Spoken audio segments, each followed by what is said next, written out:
Welcome, welcome, welcome. This is Sarah, and this is the second episode of DM Talks, a wellness podcast that aims to promote healing and assist well-being, whether that be physically, mentally, or spiritually. Ultimately, we just want to be seen in our entirety, and this podcast hopes to show listeners how multifaceted they are.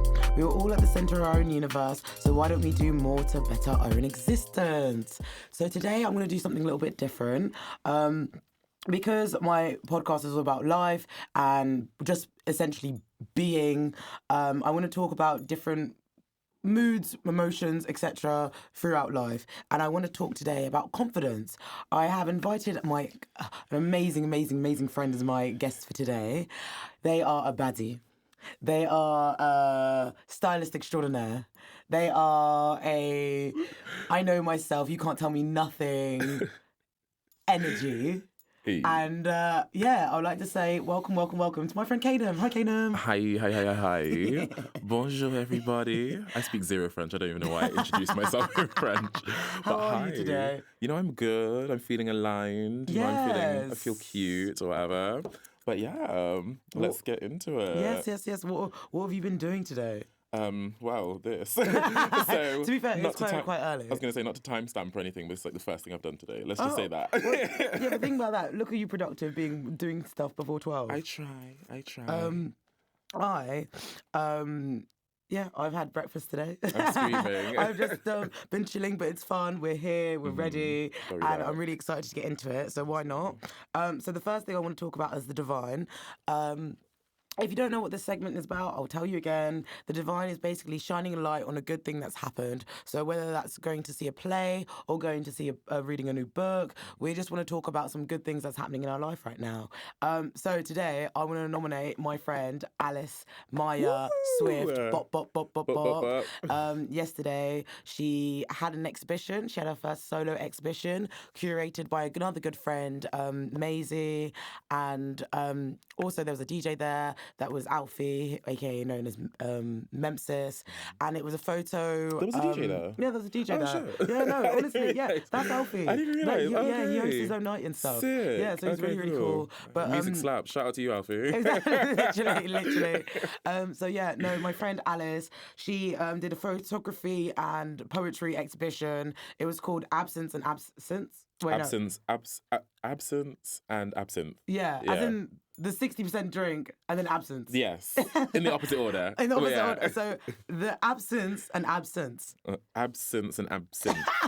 We're going through it today, guys. We're going through it. Okay, it's fun. It was a long night. But anyway, there was poetry, there was photography. It was just such a beautiful thing. I was able to see essentially her work over a period of like months. I think it actually took her a year to do. Yeah. And just seeing it all to come to fruition. Do you know what I mean? Like it was a full-on exhibition. Yeah. I actually got one of her. No, we both did. We got the book. We got the book. We got her zine, which looks incredible, by the way. So sick. But then also she had these limited T-shirts. Ooh. So I'm wearing one today. I'm actually going to turn around. So if you guys are maybe watching this, you'll be able to see it. Should I set the scene? Don't worry. What do you mean set the scene? So, like, as in tell them what it looks like. No, okay. Yeah. So listeners, so it's a white T-shirt, and at the back, so you know usually like the design's printed on the front. This Sarah's not working. The design's printed on the back of the shirt, and it's one of the photos from Alice's exhibition. So it's super cool. It's how do I describe this, Sarah? Because even I'm like, what's it giving? What's it giving us? We're giving you sass. We're giving you mood. No, what's on the actual photo? Like, describe the actual photo. It's basically like an art. Lady. Yeah. It's a lady. Well, it's Maisie's bum, isn't it? Oh, is it Maisie? Yeah. Oh, right. Bum, but she's like crawling away. Okay. Yeah. Yes. So, but yeah, it's very fierce and all that stuff. Yeah, so. I think it's super cool, and I'm really excited. They're limited edition as well from this exhibition / zine launch. So yeah, I'm just really proud of her. I was able to get the T-shirt, and I think it's going to look very cute. Hence why I'm wearing it today. But so well done, Alice. Props to Alice. Let's Honestly, it was so sick. And what was so cool as well was like, you know, obviously you and Alice live together, and it's like every time I come over to like visit and stuff, you know, I'll see like some shots and stuff of things. Yes. But it's like to see it all come together in this really cute, cool way. Also, shout out to Maisie who curated this, right? Yes. She curated the thingy yesterday. Like the way it was curated and stuff and put together by like Alice and, you know, everybody, and like it was just so cool. It was so beautiful, sick. like literally, so sick. even to the point of like, I love just how much detail went into it. So like, let's say there was photos, like taken from various angles. Yeah. But let's say there was this one photo that was like, I'm not sure if it was Alice or I don't know whoever the individual was, but they were like crawling out of the earth. Oh yeah. That picture was based on the floor. Yes. And then she had other like opposing pictures like hanging with the wire upside down, but the wire was transparent, so it literally just looked like it was floating. Yes. And I just thought it was so beautiful how it was orchestrated. So props. Honestly. Props. And that poem in Spanish as well. Sorry. I keep gushing about it, but it was so sick. But yeah, it was so good. No, there's a poem called Under the Almond Tree, and it was in Spanish. Kanem speaks Spanish, and they were reading it. And then I remember you were reading it, and I was there like, because there's a translated version like next to it, and I was like, oh, does it mean this one? You're like, how do you know? But it was cute. It was cute. Would you like to nominate anything for the divine? Oh, for the divine. Yes, nominate for the divine. Gosh. Okay. It could be yourself. It could be something you saw. It could be like you being a baddie. Like what else? Oh my gosh. Okay. What do I want to nominate for the divine? I want to nominate all the good friends I have in my life because I don't tell them enough. Like people like you, like I can't. There's like a long list of names, but like you all know who you are. You know who you Just are. the people that kind of uplift me, keep me sane. But special shout out to Joella because I know she'll hear this because she will listen to this. But Joella, who's just been keeping me lifted in the past week or two. How did she keep you lifted? I think she just affirms me in ways that I didn't know that I needed to be affirmed before meeting her. Because we've been friends for about five years now, nearly. But our friendship just keeps going to new levels all the time. It's just like we're growing together and we're holding space for each other to grow and heal. I think it's that's just one amazing. beautiful thing about friendship. Like you accept each other in your whole selves, Exactly. and then the good and the bad. See, you have growth from it. Like I've got this other friend, shout out Myla, bop, and like me and her are completely different. Yes. However, we've known each other for such a long time, so we've just evolved with each other. Yes. And regardless of our interests or opinions or etc., we still have that safe space for each other. Because I might not get what you're doing, but you might not get what we're doing, but there's always going to be that respect there. Yeah, because you hold space for each other. Exactly. There's always that trust there. Like I know that I could be doing a madness. I'll come to her and then she'll be like, Sarah, cut your shit out. Or she could be like, Sarah, back your corner. Literally. Like I think having those people that like sort of know you and like sort of appreciate you, but in your whole is so comforting for your well-being. Do you know what I mean? Honestly. And while I'm here as well, because she's going to hear this too, shout out to you, Panache, and Aminat, Chidima, and John as well. Yes. Love you guys. And Nicole, shout out to you too. But yeah, that's it. That's it for the No, I'm gassed. Like, I think I've been having a really, really good week. Wait, no, let me be Snoop Dogg. I like to thank me. Hey. I like to thank when I pick myself up again. I like to thank... Snoop Dogg is a mood, an actual mood. I love that. If you don't know what I'm talking about, there's this video where he's accepting the award and he literally just thanks himself like for a good like maybe 3 minutes. That is a mood. It's beautiful. That's a flex. I love that. You need to know yourself. Do you know what I mean? That. I like to thank me for getting out of bed in this morning. I like me for being my own best friend. I think it's so important because you need to have a good relationship with yourself. That's like so true. who else is going to chill with you as much as you do? Do you know what I mean? Exactly. It's true, honestly. We're a vibe, you know? Come on, that confidence. But yeah, no, I've been having a really good week. I've been learning a lot throughout work and friends, and I like how the podcast is like it's all coming together. Yes. I've got a 10 out of 10 sound engineer team. Hey. Who we're just waving at now. We're just waving at right now. And it's nice because like I feel like as I'm growing, I'm just meeting more people that are like more aligned with the interests and my sort of things that I like. So like it's like we're all just growing together. I love it. That's it's energetic alignment speaking. Yeah, and we like that. It's funny that you say energetic alignment because so recently we talk about this more. We keep on seeing like numbers and synchronicities. This happened in the car on the way here, by the way, guys. Literally. Twice. Actually, I'm just gonna get it up on my phone. The first one we saw was 777, and then we saw 999. Yes, on a I've card actually number got it on my phone now, and I'm going to read a little bit out for you. So basically, it's like when you see a number and then there's a message behind that number. So a really common one is 111 or 1111, and that's like you're on the right path, good things, etc. And yeah, so today we saw 999. 999 says... It brings the message that certain aspects of your life are coming to a close and or an important phase of your cycle is is ending. Trust that this is happening for karmic lessons, which will become evident in the very near future. It is clearing the way for you to fully pursue your life purpose and soul mission as your soul destiny dictates. Trust that all the information, guidance, and assistance you will need upon your path will be supplied by the angels and universal energies. Angel number 999 is a strong message to fully devote yourself to your life's mission without delay. Listen to the guidance from the angels if feeling any fears or doubts about your life path. Can I get an amen? Amen. How does that make you feel, Kanem? That speaks to me, especially the 999 one. Like, you know what I mean? Like that, that one. That's on time for me. That message is on time for me. Why is it on time for you? We'll get into it in the episode, but it was on time. I want to know now. Tell me. Yeah, go. So I don't know. It's just for me, I've been kind of like, you know, kind of feeling a bit, I don't know, just in a weird space, because I know it's like I'm evolving in certain ways that I didn't have to maybe before a couple of weeks ago. And for the 999 one, it's like, for me, it's just kind of holding space for my personal growth as a person.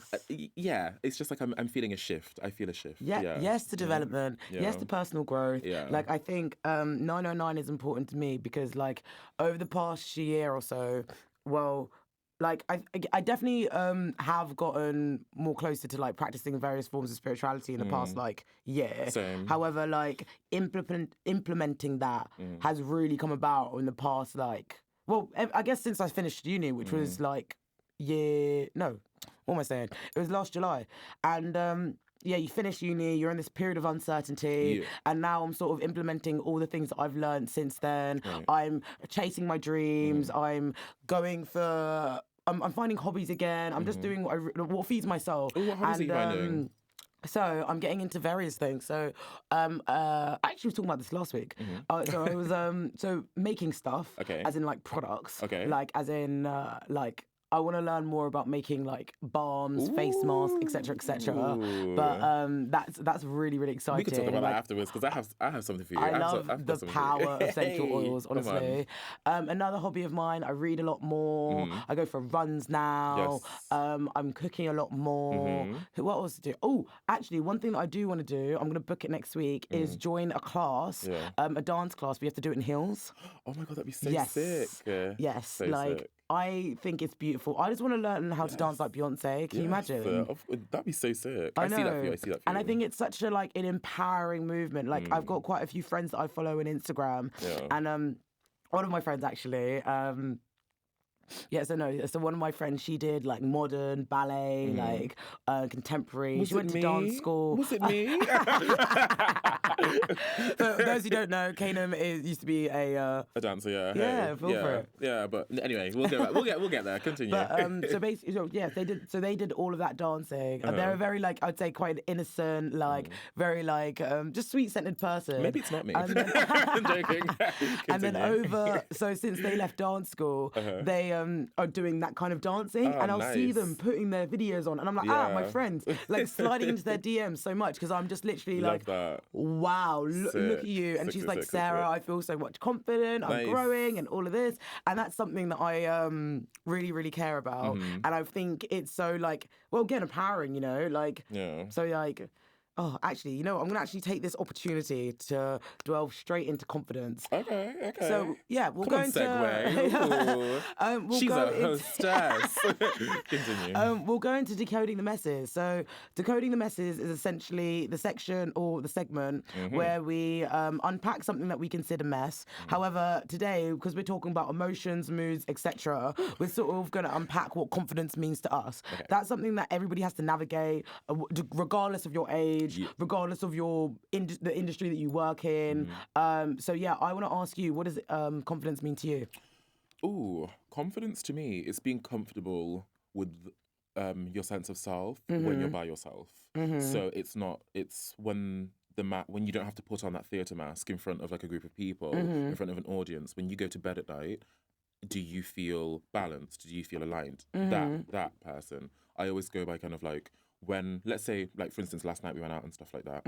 Like, there's obviously the package of Kanem that people get when they, you know, see me and interact with me, but then they might not see who I am or how I perceive myself to be, or how I don't know, how I am when I'm by myself. Obviously, they can't. So it's like, I think confidence is kind of like, you know, I don't know, who you are when you're by who you are when you're alone, by your own self. No, that's interesting because like when you like look at like various forms of spirituality or various forms of like I don't even like various forms of psychology. You talk about your shadow self, and essentially that's like you when you're alone. That's the shadow part of you that you don't like showing to the world. Exactly. Do you know your horoscopes? Do you know your moon? Yes, Virgo. So so that would essentially suggest that your moon is like your shadow self. Your moon is who you are at home. Exactly. And Virgo moon, what does that entail? I don't actually know. I can pull up that co-star app real quick. I'm gonna actually get it up. But I don't know, like, because like when I've spoken to people about it, people have such like conflicting views of what it kind of even means to, you know what I mean, have a moon sign or what the meaning of a moon sign is. Because I personally believe that it's who are you when you're alone? Yeah. Who are you when there's nobody else in the room? It's just you and your thoughts. Do you know what I mean? But yeah, I don't know. I'm got not it sure. up. Okay. So what's Virgo moon? Talk to me. Moon Virgos. Oh, actually, I should probably talk about what moon Virgos are first off. Go. So, essentially, if you've done a birth chart reading with your horoscopes, it addresses or takes into consideration where were the planets are like pinpointed when and where you were born. So let's say my birthday is on the 21st of March, or I was born in this area, what time I was born at this area. Right. You have to give all that information onto your birth chart reading, and then it tells you what your your sun sign, your moon sign, various planets. So let's say your Venus is controlled by, I think Venus controls like the way you love, and my Venus is in Pisces. Yeah. Exactly. Yeah. So my Venus is in Pisces, so that means I'm very like sensitive. I want to be like well, not just sensitive, it's more like you're sensitive, it's the water element, so it's very like emotional, very like you need to be nurtured, etc. But I've actually just got your Virgo moon up. So basically Virgo moon, so moon means who you are when you're by yourself, but it also is like the most close to you. So if you were to look at your horoscopes, the main three that people look at is your sun is who you are generally, your moon, which you are like by yourself or who you are at home, and then your rising is how you're perceived to people. It says here that moon Virgos are at home in routine and show control freak traits when thrown off balance. The lunar nature, when it's expressed through Virgo, seeks purification, well-being, and order. The Virgo moons I know are hyper alert to their surroundings, make them high maintenance travelers. Sounds about right. What does it say for you? I think for me, like kind of bridging that with like, you know, the whole confidence thing, that hyper awareness and stuff like that. Yeah. That is something that I definitely like when I'm by myself and stuff like that after a social interaction. I kind of think, oh, did I go about that well? Yeah. Did I handle that well? Like, how was I with that? Like, I quite feel practical and rational, like with the way that you dress those. Yeah, in like not even that, but like when, let's say, I'm in like a social setting and stuff, and then I go home, you know, after the thing, after the social event or whatever, when I'm kind of unpacking the day's events and stuff like that. Yeah. I'm thinking, did I handle that well? Da da da da da da da da. And I feel like sometimes that does affect my confidence in a way. So when, you know, earlier I made that point about confidence is kind of like how stable do you feel in your sense of self when you're alone? I feel like that hyper awareness does affect that for me. Like it does knock that off for me, but I try to like manage it, you know, where and when I can. But yeah.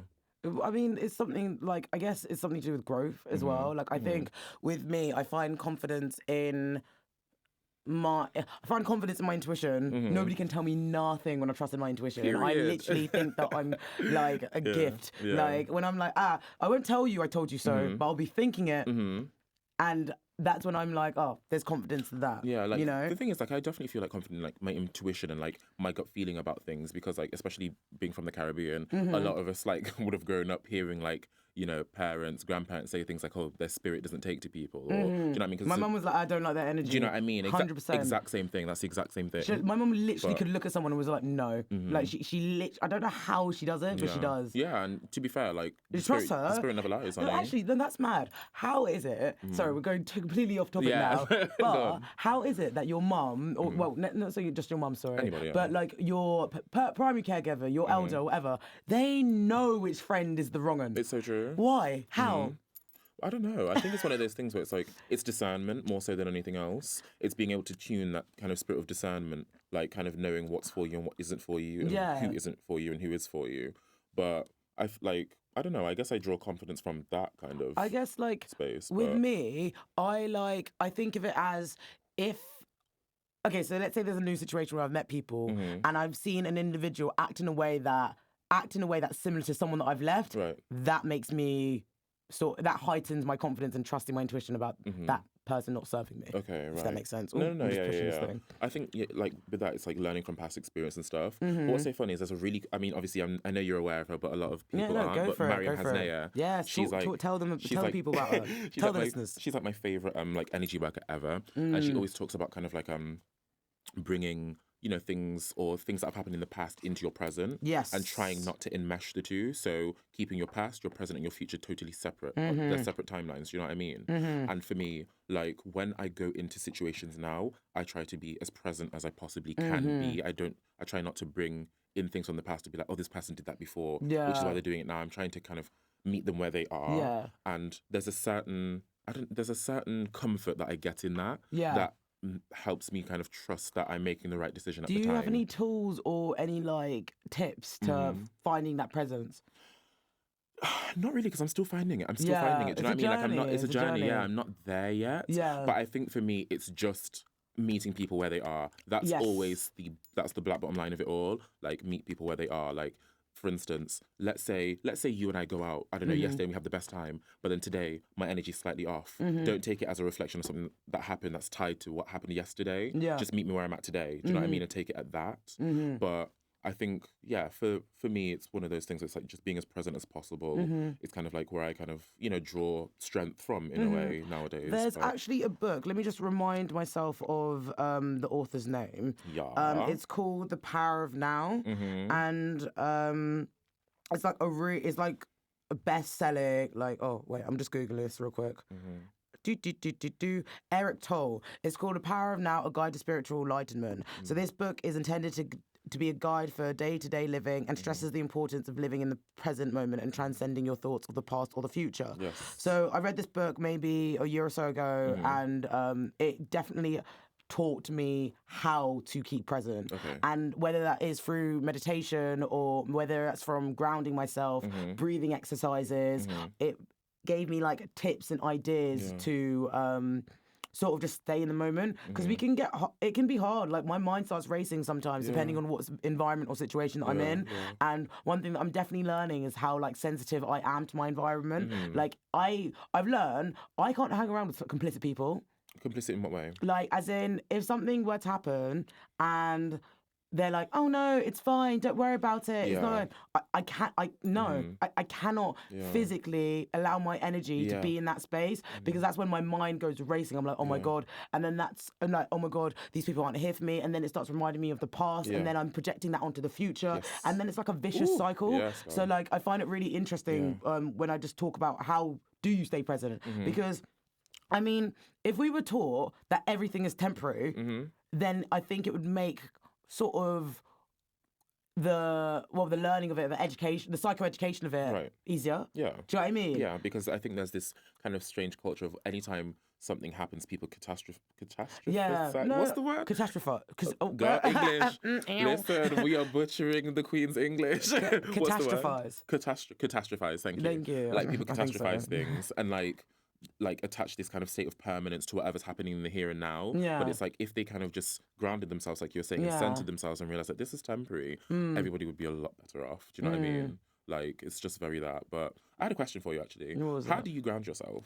I ground myself by deep breathing. Okay. Like literally, I'll do it anywhere. I literally will take 5 minutes. Like, even when I'm with people at work, I'll be like, let's go to the back. Okay. And I'll be like, breathe in. Shall we do it now, actually? Okay. Let's do some grounding. Okay, we're going to do some deep breathing. We'll only do like one. Okay. Hey. Do I have to move off the chair or anything? No, don't worry. Right, cool. Just sit up straight. Okay. I've noticed that I can only do it when my spine is straight. Like, I'm sure there's some science behind it, but I don't know. Okay, so we are going to breathe in for 3, hold for 3, and then breathe out for 3. Okay. Listeners do this as well. Yeah, listeners do this well. Ground yourself with me. Okay. 3, 2. Oh wait, no. Okay. So breathe in for 3, 2, 1. Hold for 3, 2, 1. Breathe out for 3, 2, 1. Okay. I'll do that 3 Okay. times. Sick. Okay, cool. Another tool, especially for like those coping with anxiety. I can't remember what it is specifically, but it's like you have to name 5 things that you see In the room. 5 things that you see in a room, 4 things that you can smell, 3 Yes. things. Like basically, you have to go onto your senses to sort of bring you back down. And not be in that elevated Yeah, state. I do that sometimes as well, to be fair. But no, yeah. Another thing I was actually going to say was, what does enlightenment look like to you? Because we were talking about spiritual enlightenment when you were talking about the book, The Power of Now. Like, what does... Ooh, that's a big question. Yeah. Wow. And you know what's so funny? This is something that was on my mind last night because I listened to a podcast. I'm sure quite a few of you listened to it, called The Friend Zone. So you know, Hey Fran Hey. She's very Do you know? Are you familiar? I feel like I recognise that name. Yeah, so I listen to a lot of podcasts. Yeah. But Hey Fran Hey, she does a lot of like spiritual work and stuff as well. Yeah. Kind of in very similar to the stuff that like Mariam Hasnea does in a way, because they work together on something called an activation tour. But anyway, I'm digressing. So Hey Fran Hey was talking in an episode. I think the episode was titled "Be Here Now," about enlightenment. Yeah. And what does enlightenment look like to you, and what does enlightenment feel like? And when I was thinking about, like, you know, as the listener, I was thinking, what does enlightenment look and feel like to me? It was that kind of same thing about separating my past, my present, and my future, and I'm not allowing the separate states to enmesh. And I feel like that to me is a really good way of putting it, because, you know, when we're talking about shadow work, it allows me to kind of do the work of the darker parts of my person. Exactly. To get to the bottom of why I feel the things I feel and why I feel the need to bring past trauma into present situations. It's like, why am I burdening my past self with this? Yeah. No, my present with this. Literally. Well, in response to your question, I'd say spiritual enlightenment looks to me like, it looks to me like I don't know if looks is the right word, but it's to me, it feels like clarity. Okay. It feels like I can breathe, like I can breathe in, I can breathe out, and I'm rested, like I'm relaxed. It's quite mad that you were talking about shadow work as well, because there's this card. I'll see if I can find it. Okay. In tarot, it's called Temperance, and it's major arcana. So the major arcanas are basically cards, they're like showing major themes throughout an individual's life. Anybody can go through these themes. It's just a very like... It's basically sort of bridging the gap between spiritual and physical, and the artist has depicted it as putting your toes in water. Okay. And how do you feel when I know this sounds odd, but how do you feel when your toes are like in water? Well, the thing like is, on the beach or something. I haven't been to the beach in years, but from what I remember, it was calming. But like, I was gonna say, the last time this happened to me was in the shower this morning. So I'm just like, which isn't quite the same. So I don't know. Like, I don't really remember the feeling clearly enough of having being like grounded in the sand and having, you know, like the water just kind of wash over your feet. I don't really remember that feeling clear enough to be able to articulate it well right now. No, it's fine. I just thought I'd ask. I can imagine it feels like a nice grounding the last feeling. time that I was on holiday, I went to Barcelona and we were on the beach. Was this last year? Yes. I was on the beach and it was so beautiful because I kept on seeing images that reminded me of this deck, and that even grounded me. Do you know what I mean? That was like, oh my God, I'm living my best life. Like, oh my God, this is confidence, this is energy, this is me relaxing, enjoying, just simply existing. And it was so beautiful to do it with like such good friends with mine as well. I can't actually find the card, but it's not that deep. Like, I'll show it to you sometime, or I'll like take a picture and put it on the episode. But another thing I wanted to talk to you about within confidence is how do you find confidence? How do I find it? Did I ask you that already? In a different way, but I think I have an answer for you. Okay. Because I feel like I didn't articulate myself as well as I wanted to. Oh, no worries. But I think for me with confidence, it's like I'm very comfortable with myself. Do you know what I mean? And because I'm comfortable with myself, nobody can really take me out of my character. And I feel like because I'm so kind of rooted and have such a strong sense of self no matter where I go. Ooh, yes. Like, at work, with friends, I'm the same Kanem. Yes, I have different facets of my person, but I'm still the same person. Okay. So because of that, I kind of know that, like, you know, you can't fuck with me. Do you know what I mean? Like, I'm a fucking vibe. Yeah, like, I'm a fucking vibe. Do you know what I mean? Like, it's like I don't... Maybe I should articulate this question differently. So you've talked about how you find confidence, but on an emotional and spiritual level. Emotional, spiritual, sort of mentally as well. How do you find confidence physically? Ooh. How does it materialize? Tell me that. Oh. Hey. Oh, she's got questions. Yes. Okay, so good. Oh God, that's a good question. Through fashion. Yes. Through Oh my God, I was going to say the same thing. Yeah, Honestly, through fashion, literally I think so, yeah. the same thing. Yeah. I think like it's so weird how like well not weird but like beautiful how like Of course, literally yeah. just putting on a sick outfit gives me energy, Yeah. gives me like nobody can tell me nothing. Yeah. Like literally. I think it's sort of like a mindful activity that obviously like you externalize for like express for everyone else. It's of like your course. own self-expression. Yeah. However, there's something so like enriching about it as well. Yeah.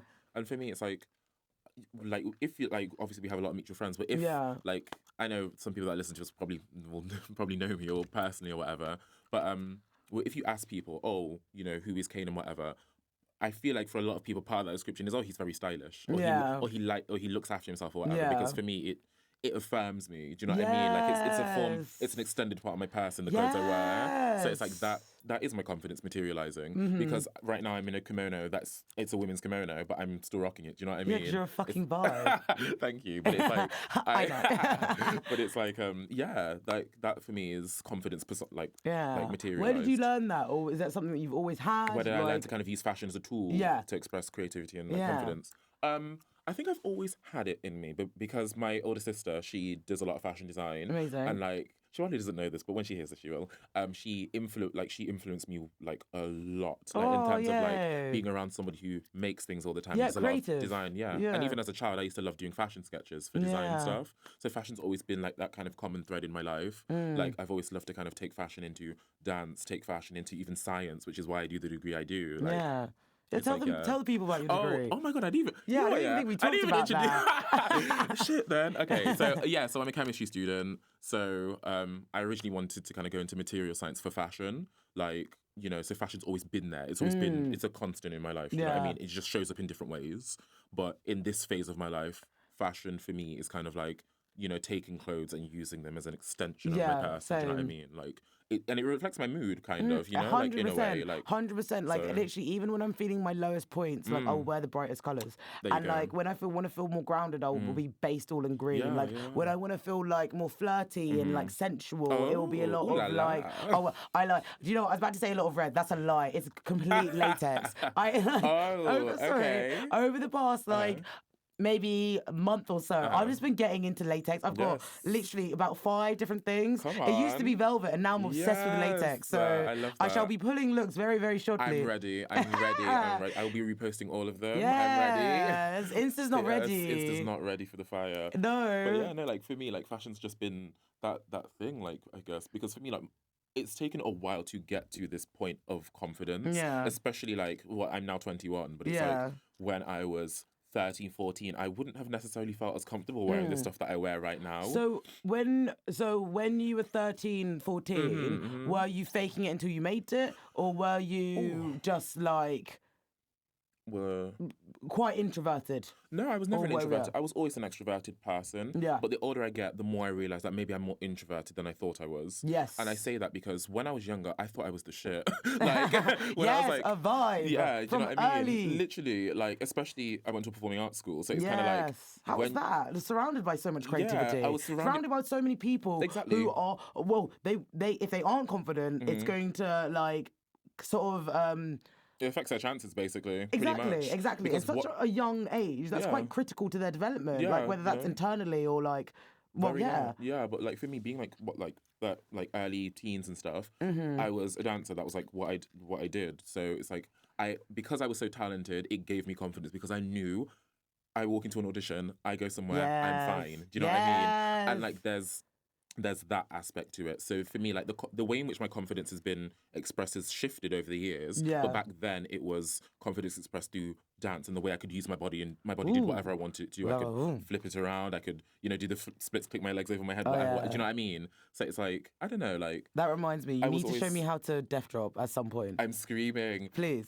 I will. But remember, ballroom time, it's a dip. Ow. It's a dip, remember. It's a dip. All 5 elements. But, okay. Yeah, like for me, like going to performing arts school, it was just it helps. And don't get me wrong, like we still did normal things like maths and English and da da da da da. Yeah. But I was in the dance studio at lunchtimes and things like that. Yeah. But Hard worker. I was a hard worker, honey, going to that dance studio on the weekends all the time, like whatever. But yeah, that for me, I was always a very confident person. Yeah. Always. Like even people in primary school will tell you, like like even then, it wasn't necessarily dance that I was using. It was my intelligence. You know what I mean? Because I was always a smart kid as well. Yes. I always did well in school. Like it's like the confidence has always been there. Yeah. It's just kind of, been fleshed out in different ways and different formats. Yeah, well, it just shows you how multifaceted you are. No, I try. It's mad because the thing is, like, externally I was very confident, Okay. or you'd assume that I'd be very confident. However, when I was younger, I had really, really low self-esteem. Right. And then it got to, like, I guess I was like 16, got to 17, and then I was like, no, I'm not having this anymore. Yes. I'm the fucking shit. So what changed? What changed there? What was that shift? What was that? The shift, I guess, was going through some shit. It also was being. It's sorry, I don't know how to word this. You know that meme where the guy's like, and the love is, and the love is. Basically, it wasn't. I was drained. I was physically like. Wow. I think. I mean, everybody experiences having low self-esteem. Right. But then I think sometimes, I don't know, if people are as proactive with their mental health as me, or like maybe they do it in different ways. Right. I just got tired of it. I got tired of feeling so low all the time. So I was like, you know what, you're going to aggressively love yourself. So I would... Well, I guess whether that be fashion or whether it's like speaking up for myself, whether that's not like backing in the corner, like I'm full on fire. Like I'm an Aries sun, Leo moon, like I have all the energy in the world. Sis. Actually, wait, let me go back on my phone right now. So, you know how we were talking about moons and horoscopes and etc.? Okay. So, a Leo moon in tarot is the strength card. No, so it's the strength card is Leo, and that's depicted as a lion. And when we think of lions, they're very courageous, but also they have to work a lot with their shadow self. So, it's like...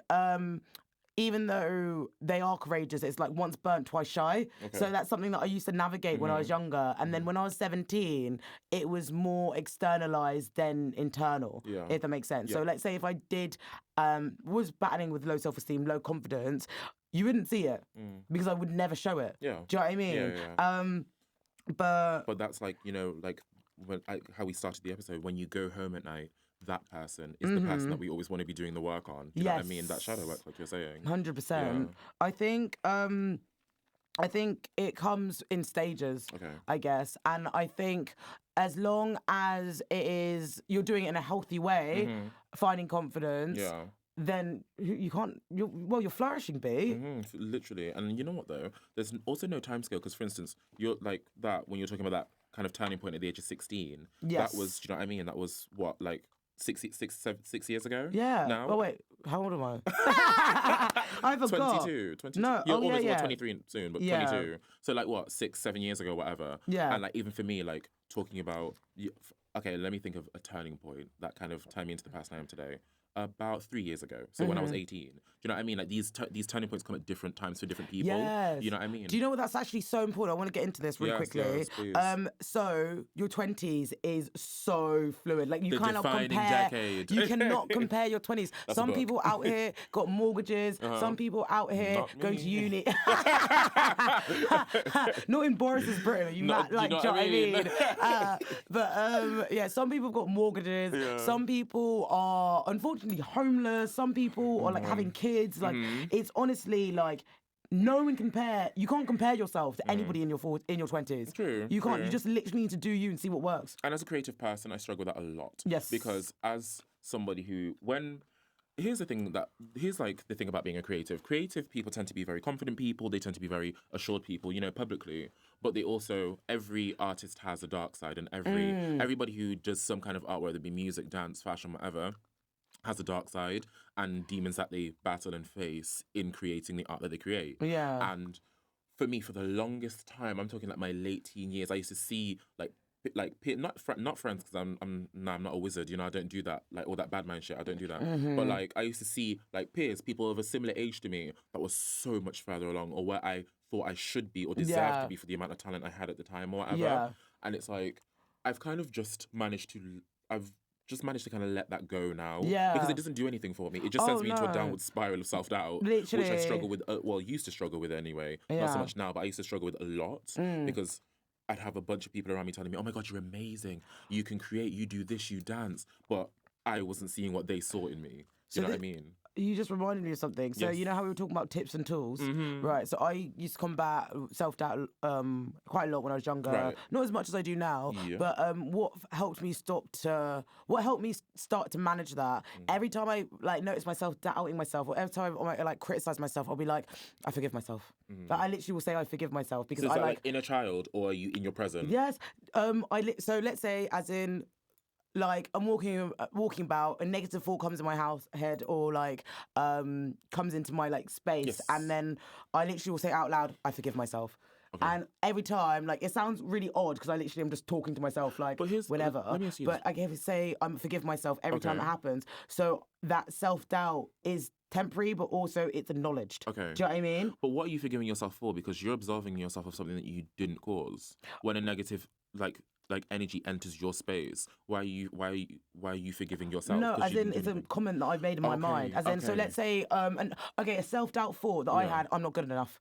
Oh, damn, yeah. So then I'd literally be like, I forgive myself. I see, because that is a past perception that's influencing my present now. Yes. So let me forgive myself for now and then go on. Yes. So it would come, so that would happen, and I'd keep on saying it. But after a few months, I just got into the habit of it, and I feel like now I've got this I don't even do it that much, and when I do, I'm just so gassed. I'm just that's what we love to see, sister. I love myself, you know. That's what we actually love to see. Yeah, no, I like it because I'm able to sort of give tools and tips. Oh, actually, I've got another one. Right. So, last year, I made this thing on my phone called Rules for Life. Okay. And this is basically, I note down loads of various things that have happened to me, or loads of things that I need to know to navigate my life. Okay. Obviously, life is life. It's so subjective. You exist, but I guess because it's an intimate thing that I do by myself and it helps me, I just do it. Nice. So number one, don't look at old messages. Oh God, I was literally doing that this morning. So number two, 8:24. And I'll write the date, the time. Sometimes I'll even write the outfit because then it will remind me of being that space. So I said 8:24, 11 of May 2019, found confidence. And that reminded me of this time when I was literally walking down the street once, and I don't know why, but this wave of confidence and just supreme regal nature just flooded through me. Bitch. A badsy, always, just came to me, and I just literally felt sick, so I wrote it down. Okay. And over the past, so I started that before May last year, but I've now got more than 24 things that I've noted down, and sometimes I find myself spiraling or finding self-doubt or fighting self-doubt. Oh, I like how I say fighting.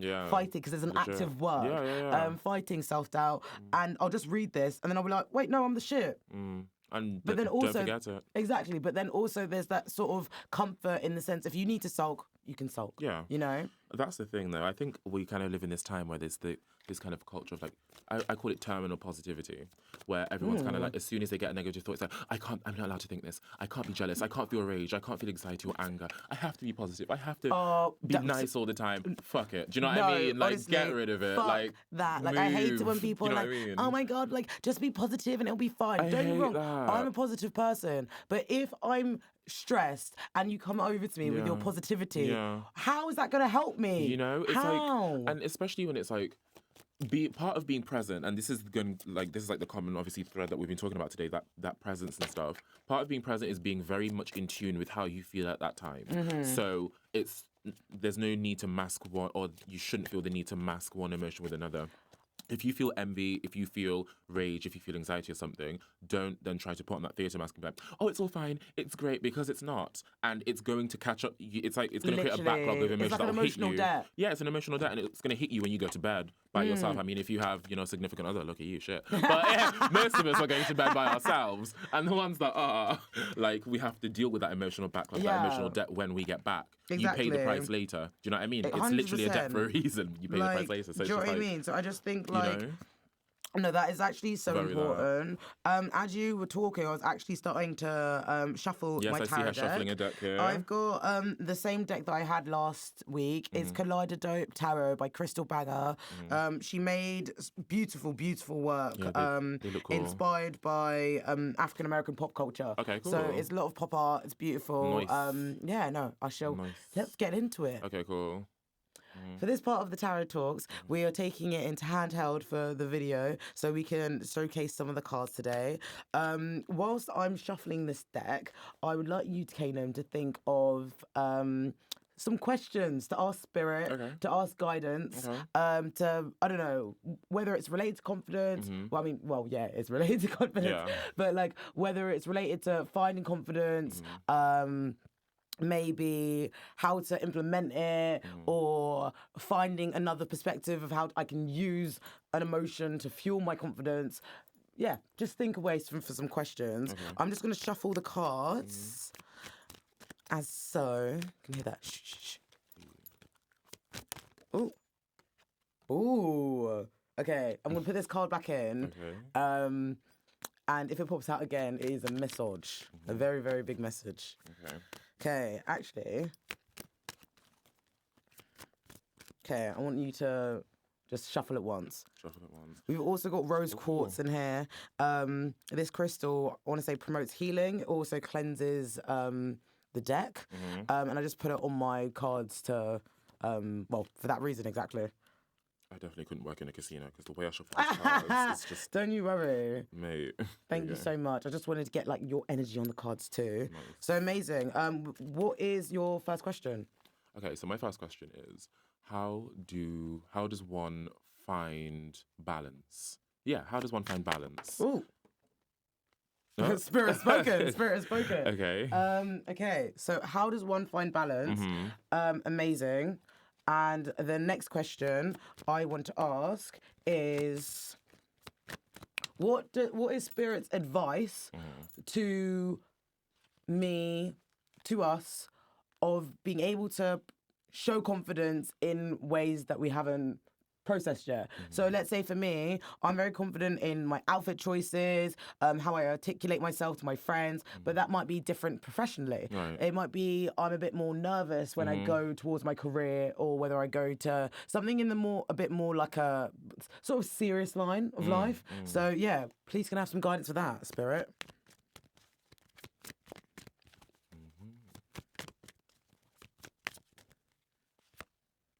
Ooh. Okay, interesting. Right, so we've got two cards out. One is a Major Arcana and one is the Six of Swords, reversed. The Major Arcana card that we've chosen is the third deck in the card, but it's numbered 2. Right, it's the High Priestess. The High Priestess is a black woman in a blue gown. She also has boxed braids, and the braids have actually been wrapped around her head, at the center of her head, to look like a crown. So that's supposed to resemble the crown chakra. We see the lady looking off into the distance, and if you want to have maybe a bit of a zoom in there, you can even see her eyes are the galaxy, and she's surrounded by a galaxy. What do you see when you interpret this card? What does this card, like, what do you think this means to you? I went straight to like the style of the dress. I was Ooh, like, yes, fashion always. Literally, can you tell my brain? My always. fashion makes my brain tick. I'm screaming. I was just looking at the dress because for me, like, obviously, I can't interpret a tarot card, but Anyone can interpret a tarot card. That's what I like. Really? I think it's that whole idea of what I see, you might not see. I say this with all my tarot readings. Like, it's very general and intuitive. Like, I can get something that you don't get, or you can get something that I get. So I like knowing about our various opinions because it sort of gives us a more rounded message for the collective. I don't really know what I get from it, you know? Like, I don't know. Like, no, it's cool. I'll tell you a bit about the card. Please, yes. So the High Priestess is divine feminine energy. Okay. She knows herself. She is... how do I explain it? She's sort of like a force within her. she's guided by her subconscious, so she might get psychic messages through her dreams, or hit through auditory, or through like perception with her eyes. She is a woman who is, her head might be in the clouds, however, it's to do with intuition, creativity, sort of like, I'm trying to think. So, you know, Mariam Hanza, she's very strong with the energy between the spiritual and the physical world. She is able to use her space right now as a light worker, as a healer, to join the two together. I'll look to the booklet for more information. But yeah, no, I think it's such a gorgeous mads. Right. Sorry, I just picked up the book for, basically with tarot, you get the deck of cards and then you get a book which has all the meanings, all the keywords, all the descriptions, etc. And the Six of Swords, which I picked out the second time, just flew out. Okay. So I'm just going to leave that there. So, the High Priestess. The High Priestess stares off into space as she is in her own world, her own zone and her own galaxy. She represents a connection to the divine and something you can't quite put a hand on. There is an air of awe and misty surrounding energy. So when we see it upright, it says activated crown, third eye chakra, spirituality, secrets, intuitive, mystery, privacy, deep knowing, otherworldly. The crown, as in that's represented by her box braids, represents the connection to the crown chakra or one's higher self and the hidden knowledge that she possesses. Blue also represents truth, meaning that she's adorned to her blue robe in her hands, are being symbolized by a secretive nature. There are truths she knows but will never tell. The galaxy is to do with wonder, discovery, and mystery surrounding the feminine's energy. The High Priestess is not only a part of the universe, but the universe is part of her. So you said earlier, I think your question was, how do you find balance? What was it? Exactly. How do you find balance? How do you find balance? And I guess the High Priestess encourages us to find other means of getting that balance, whether that be journaling our dreams and looking for that interpretation, or using our intuitive nature to do things that are going to feed our soul. I'd say because it's the crown chakra, that's more to do with, like, how do I explain this? Let me get it up really quickly. What are you getting from the card so far? I'm still kind of where I was like a few minutes ago. Like, I don't know. Like, I think nice. When I talk about the second card, I'm going to be more intrigued about it. Okay. Wait, so is this spirit also answering about balance as well? This card, the Six of Swords. Well, I mean, with tarot, you kind of tell a story. So the fact that we've got the High Priestess and then the Six of Swords in reverse suggests to me that. Well, actually, you know what? Let me go into the Six of Swords first. So when we look at swords, we talk about our mental realm. So that is talking about like your opinions, your beliefs, your thoughts, your sort of anything to do with your mental capacity. The Six of Swords is depicted as a moving truck with like a moving truck. They've got boxes in the truck that you can see. You also have a blue sunny day. So that's going to be like balance, peace. You can also see baggage that's been loaded onto the truck, about to move away. So because it's Six of Swords, it's sort of like a mental journey and leaving a situation. However, we've got it in reverse. So that can suggest various things to do with not wanting to change, or plans being delayed, or falling into old patterns, doubting decision to move on, etc. Even though there's a beautiful sky and that's positivity there, it can tell us that we're not we're not implementing the change of perspective that has been brought to us, because it's something that we're learning within the major arcana, because this is like a theme of your life, and this is like a narrow facet of day-to-day life. So with the Six of Swords, it might be well, in combination, the cards are suggesting to me that the High Priestess is using her intuitive nature to really ground herself and knowing herself. But because she's so otherworldly, like she's literally got the galaxy in her eyes, it's so intimate to her. The Six of Swords is sort of encouraging you to stick with it. You know? If you think about the High Priestess as in trusting your, like, your intuition to its core, but then not actually following that, not even trusting that. We were talking about confidence a lot, and maybe it suggests that we're sort of doubting our capability, even though we are the source, you know? Sounds about right. Hey. Yeah. I've actually got some more information of the High Priestess. Let me just get it up for you. I use this website called Teach Me Tarot because even though I'm a tarot reader, I've been doing it for like maybe a year and a half now. I still want to like do loads of courses, do loads of training because it's just something like the more that you learn is the more you realize how much you don't know. Yeah. So I love how much reflection, how much education I'm getting from it. Yeah. So, right. It says here, so I'm going to tell you some associated keywords. So, inner work, spirituality, counseling, advice, hidden agendas, moods, past lives, germination of ideas and plans, inner potential, realizing your talents and gifts. That's very, very, very interesting. Just because it's also associated with the moon, and we were talking a lot about our moon signs and shadow work. So this is really appealing to the fact that we need to look more in, maybe be even driven a bit more by our subconscious to see identifying our wants and desires and making sure that they're being implemented in a way that we're thinking in a way that we can obtain them. Because unless we aren't thinking them, unless we're not thinking in that way, that means it will not materialize. But we have the power, we have the source to do that. So yeah, what do you get from these cards? How do you get from that message that I've just told you? Like, I think for me that's very on time in that you were talking about this is obviously a very broad theme in my life. This is a narrow facet because both are accurate. Like, I think, no, I do.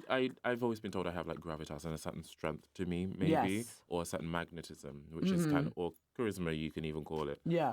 Which has kind of seen me through in situations or giving me opportunities that I didn't necessarily think I was deserving of because of that imposter syndrome. Yeah. But that imposter syndrome, that is so real. do you know what I mean? Circles back to that, obviously, the Six of Swords, you know, carrying that baggage. Kind of even in that kind of sphere of positivity and stuff like that, still feeling, you know, self-doubt, carrying emotional baggage, things like that. That shows up in the form of imposter syndrome or self-doubt when I'm doing my shadow work or, you know, even when we're talking about that hyper-awareness, kind of overthinking everything. Yeah. Do you know what I mean? To the point where it totally stops me from doing something. Yeah. And that gives me inertia moving forward and stops me from wanting to do other things. I think something beautiful about like shadow work or like inner work in general. I think the fact that it's intimate, it's yours, and it's something that I can do in the privacy of my own home. That is gonna benefit me, and that is also gonna benefit the people that I surround myself with. So like, I love going to therapy. I love doing tarot. I love having supportive friends that accept me as a whole because I'm able to identify. I'm able to like sort of identify like. Parts that need to grow, but I can grow because I'm allowing myself to. You know, how do you inner work? How do you find? How do you navigate inner work? How do I navigate inner work? Yeah. Sorry, that's a bit of a broad question, isn't it? I'm just thinking of. I think for me, it's pinpointing why I feel the way I feel at the time. So if I feel really, really happy or really sad about something, you know, like most of the time I kind of try to maintain a state of neutrality, if you will, where I can. Obviously, I'm a human. I feel happiness and I feel sadness. I feel extreme highs and extreme lows. But I like to kind of pinpoint, no matter what I'm feeling, why I feel the way I feel, and what's taken me there, and like what specific turn of events has taken me to the place that I'm in now. That to me is inner work because it means that I'm always aware and I'm always in tune with, you know, my frequency and what's going on in kind of, let's say if you pretend there's an aura around your person, what's going on in my aura, my bubble, my sphere of communication. But that to me is the inner work. But also on the other side of that, being in tune with the negative parts of myself and the parts of myself that people don't like, because I'm a lot of reflection in this card, in this reading, isn't it? A lot of reflection, because like the High Priestess is so to do with like your subconscious and like who your intuitive nature, and then the Six of Swords is literally sort of like going backwards. It's like going backwards, but like mentally. However, because it's a minor arcana, because it's like a narrow facet of life, now we can identify tools to change that and move forward. Forward ever, backwards never. True, very that. But yeah, no, like it's just like being in tune with oneself and all that stuff. But no, I'm here for that. As you were talking, I'm basically just shuffling some more cards because I just want some clarity on what this message is saying. So, higher power, spirit, please could you give us another card to give us some clarity in identifying what these two cards mean for us as well as the collective. Oh. Everything's falling. No, I've got it. She got it? I got it good. Has she got it? Yes. Okay. Cool. Oh, okay. So we've just got the Three of Swords for anyone who has tarot. I'll let you have a little zoom in. So the Three of Swords is to do with heartbreak or heart, like I say it's piercing. Lord. Caden's face has dropped. Caden's face has literally just dropped. Woo! Okay. Challenge me today. No, I'm joking. Jesus Christ. I'm out. No, I'm joking. So basically, no, don't be intimidated by the cards. It's A-okay. It's A-okay. No, I like it because the thing is, like, tarot steps on so many different aspects of life, right? So I like how it's able to do it. Again, this is shadow work. Do you know what I mean? This is like something that I can be like, okay, let me take this as perspective or something that I need to work on, you know? So the Three of Swords talks about a heart-piercing pain. Right. And the fact that it's come from Six of Swords and the High Priestess suggests to me that there's something that we may need to reflect on or go back into the past or work in our subconscious to sort of identify, because this needs to be healed. If we got it upside down, it would be like rehabilitation, you know? Did I say that right? Rehabilitation. That's the one that I was going to say. However, we've got it upright, and both of those are swords, and you've got a 6 and a 3, so there's the power in threes right now. That's always been my number because my birthday is the 3rd of the 3rd. Oh, really? Do you know what I mean? Like, it's just... How mad is that? Do you know what I mean? So this year, I think it was actually Mariam Hamza, this year, she posted this thing, or it might have been someone else, I can't remember, but apparently 333 is my, like... number. Like, if I see, that's the thing that I'm seeing all the time. I wonder what mine is. I didn't know what it is. But anyway, I'll look into it. You'll find out. I'll send you the link. Actually, no, it wasn't Crystal. It wasn't Mariam Hamza. It was Crystal Blanner. Oh, shit. Yeah, Mad. so everything is connected. Nice. When we look at the Three of Swords, I'm just going to get me journal out. So, Three of Swords, right. It says that a red balloon symbolizes the color of love. Once the balloon is pierced, it pops, creating the shape of a broken heart. This exhibits the feelings expressed at the time, along with sorrow, disappointment, and betrayal. This could also signify feeling like your world is collapsing or a sense of relief after holding in suspicions or emotions for a long time. Releasing this pain can create for tremendous healing. Damn. Okay, now we're gonna go rewind, right? Wait a second. So. We've got the High Priestess. She talks about reflection. She talks about our subconscious. Six of Swords suggests that we're not moving forward. We need to go back. We need to reflect. We actually need to take this decision to move on.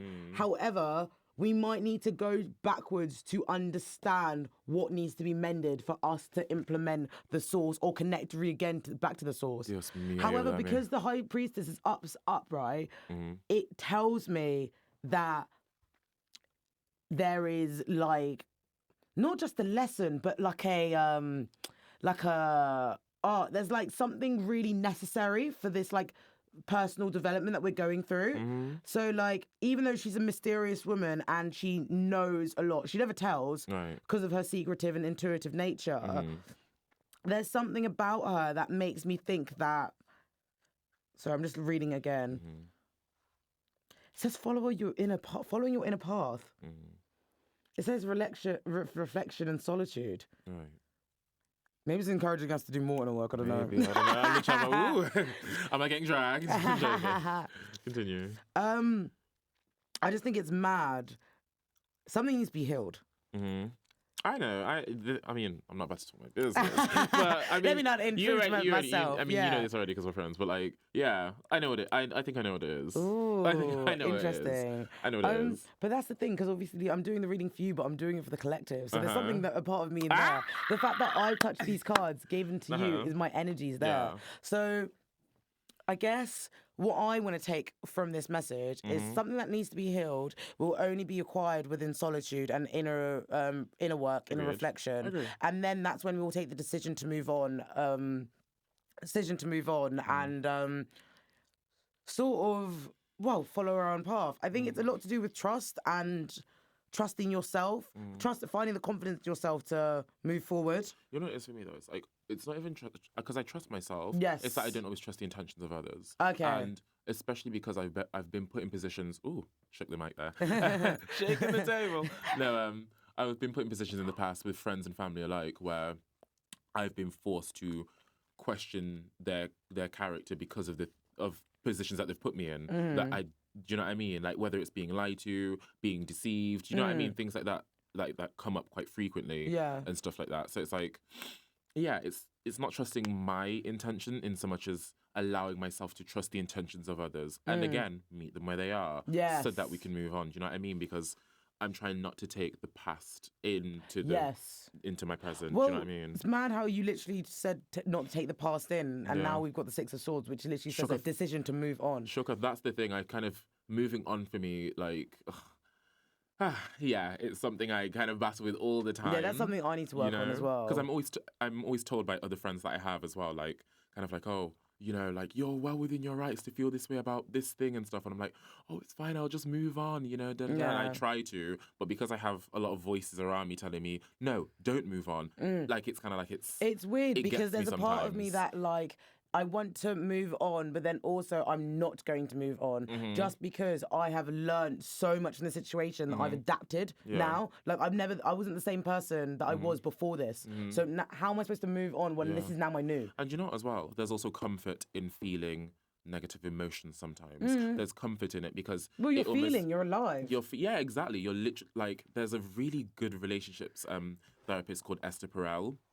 And she defines, people think of eroticism in this very sexual sense, and it's really not that. She defines eroticism as feeling alive, as feeling emotions in their truest form, whether it be anger, whether it be jealousy, sadness, rage, just, do you know what I mean? Like feeling it in the truest sense. That to her is eroticism because it means that you're alive. Do you know what I mean? Like, and yeah, I guess that's like a part of it. But like, yeah, for me, like, it's comfortable almost feeling a negative emotion because it can explain. It's almost like you have something to blame in a way. Do you know what I mean? Because part of doing shadow work, you kind of have to take responsibility for some things that happen. And it's not always easy to do that when you have to self-criticize. Yeah. So it's easy to go, I feel like this where's that healthy boundary of allowing yourself to being annoyed at yourself or allowing to be critical enough for you to be like, oh, this wasn't right. But then there needs to be a boundary, there needs to be a line there before it goes into self-deprecating words, behaviours, etc. That's the discernment. That's where that discernment has to come in.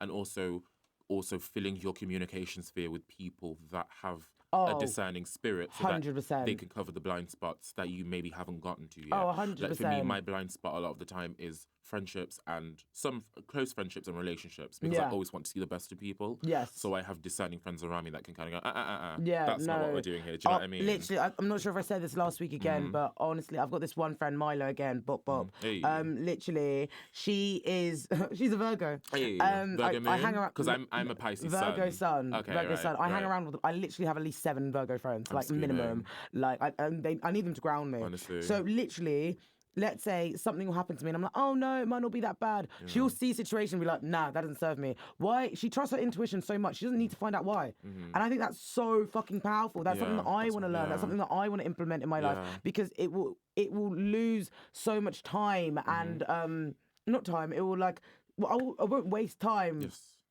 hurting. Right. You know? Like I'll just be and trust myself and then go on to the next thing. You know what, for me, I think I'm at that place where it's like I can kind of discern who and, you know, what is and isn't for me or are and aren't for me.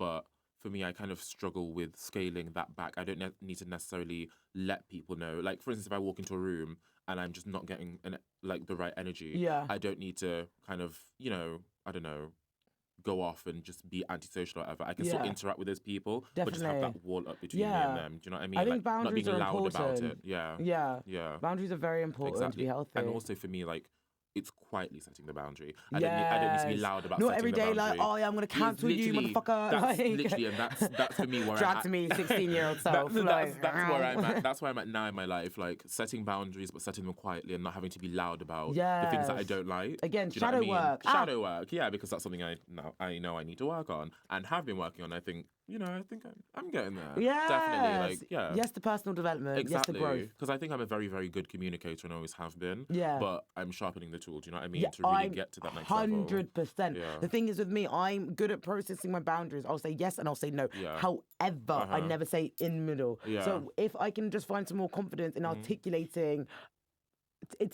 why, not necessarily everyone needs to, but articulating the fact that I don't need, not every day snip, do you know what I mean? Like, let me tell you. Move accordingly, act accordingly. Exactly. Like, 100%, 100%. Like, acting accordingly is literally the move. Like, this is amazing. Thank you so much. No problemo. I think we can call an end to our tarot reading. Okay. So we are back in normal perception camera now.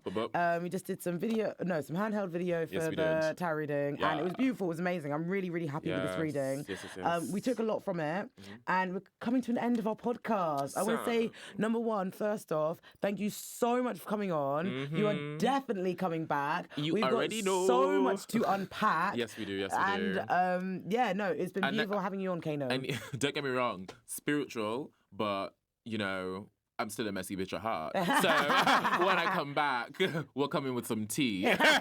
Yes, I love to hear it. So basically, for the last bit of the last segment, it's called the direct message. And this is like a take-home message to listeners, something that you can just like sort of tell listeners, tell the audience about whether it's from the tarot reading, whether it's from the other segments when we talked about confidence. What do you want to leave messages on? Leave a message for listeners on. So when I spoke about Hey Friend Hey earlier and Mariam Hasnaya and how they look at the ideas of enlightenment, and even Eric Tolle, was it? Yes. Eric Tolle? And yes. like his book. His book? Yes, his book.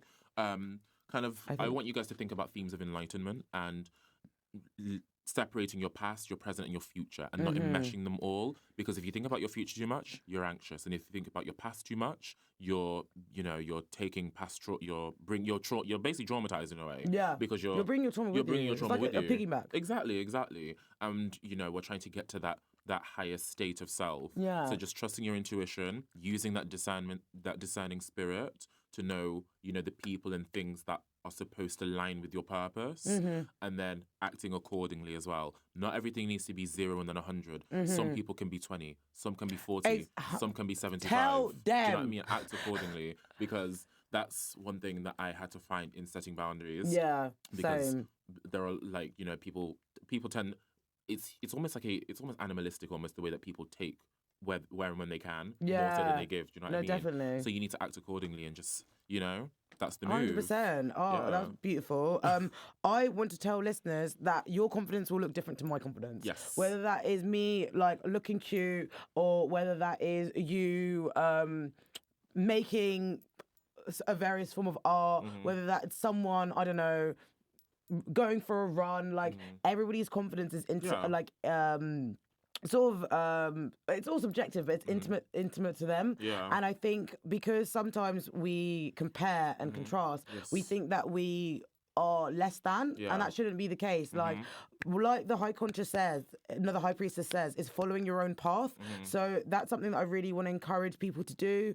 I think that it's such a fun journey, learning about yourself. Yes. And when people realize that solitude is so like, freeing.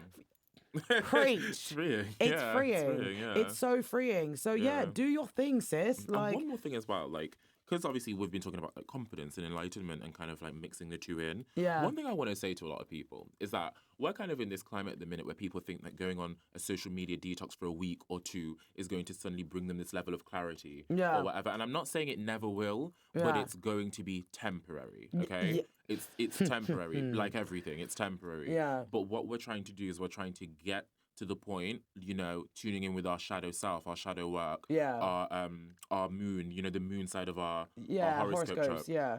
We're trying to basically look at ways to keep, like, you know, stable amidst all the mess. That's what we're doing, you know? Yes. So with that, get in tune with how you're feeling and why you feel that way. Yes. Because, you know, I know a lot of people that kind of that disappear from social media for weeks at a time. Yes. And then come back, you know, they're okay for a week or two and then they do it again. Yeah. It's like there's no permanence there because it doesn't work. Being offline, you still need to do the shadow work when you're offline. Yeah. Do you know what I mean? And shadow work is so, like, it's different for everyone. Like, whether that's you going to therapy, whether that's you journaling, whether that's you getting some tarot cards and using it as tools for reflection, just find your thing and do it. Exactly. I think, like, that's just so important. Like, I think just taking the time out for yourself to learn more about yourself is so important. And it's so fun. Go do it, guys. You know? Because, like, again, in this kind of climate of, you know, comparing and contrasting, affecting your confidence, disappearing offline for a couple of weeks, it's only going to help you so much. You've got to do the shadow work, baby. But...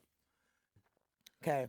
Oh, thank you so much, Kanem. That was such a beautiful take-home messages. No problem. And thank you guys all for listening. This is Sarah, your host of DM Talks.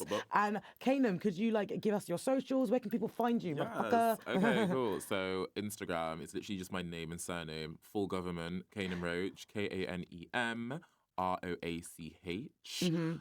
So yeah, if you want to see what confidence looks like, go to my Instagram profile. Yes, tell them. If you want to see some inspo, some cute summer looks, we're gonna do hot people summer right here. You, and don't try to follow me on Twitter because I won't accept you if I don't know you. but that's sorry. Stay continued on. We talk shit on there, but yeah, find me on Instagram. Say hello. Let me know what you thought of the episode too. Yes. I really. So actually, that's something that I definitely want to say. Like, I've got an email running. It's called dmtalks@gmail.co.uk. If you guys, well, actually, that's a lie. Let me rework that. So I've got an email called dmtalks@gmail.com. If you ever want to nominate things for the divine, if you ever want to have a suggestion of something that you want to talk about on the podcast, pull through. Like, even if you want to slide on my DMs, it's dm.talks. I'm really excited to hear more from you. I'm your host, Sarah Darian Moy. And yeah, it's been a vibe. Bye. Bye, everyone. Bye.